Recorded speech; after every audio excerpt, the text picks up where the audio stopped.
Le journal du pays, bienvenue à toutes et à tous. Au sommaire, les municipales à Saint-Germain-de-Talvende. Gérard Marie a dévoilé hier soir la liste de la majorité sortante.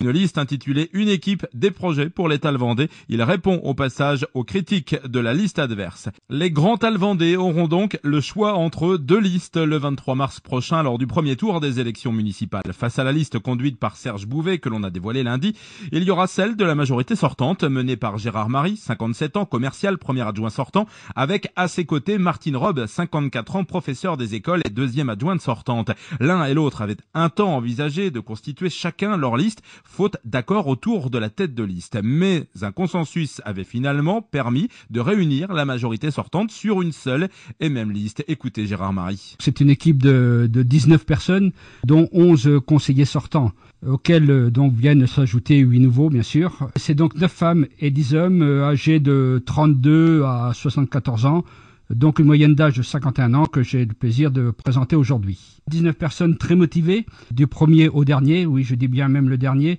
car le dernier il ne s'agit pas d'une personne qui est là en prête-nom sur ma liste, mais bien d'un candidat qui habite sur la commune et qui est en permanence sur la commune et motivé comme tous les autres. Et sur cette liste, derrière Gérard Marie et Martine Robbe, on trouve également Éric Lecordier, Valérie Olivier, Philippe Desmortreux, Irène Guédois, Nicolas Moreau, Sylvie Roblin, Bernard Ballet, Véronique Briens, Roland Mulot, Christelle Hainaut, Florian Allotel, Sylvie Bouvet, Patrick Gossman, Chantal Planquette, Robin Fontenelle, Suzanne Levardon et Éric Constantin. Visé par certaines critiques de la liste de Serge Bouvet quant au projet de presbytère destiné à accueillir la future mairie de Saint-Germain-de-Talvende, Gérard Marie a tenu à apporter des précisions. Serge Bouvet avait notamment regretté que le mobilier ne soit pas compris dans le chiffrage du projet.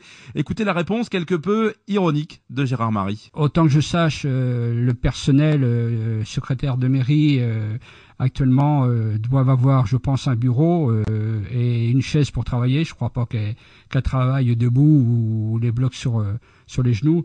Donc il y a bien dans la mairie actuelle des bureaux, des chaises et tout le matériel pour travailler.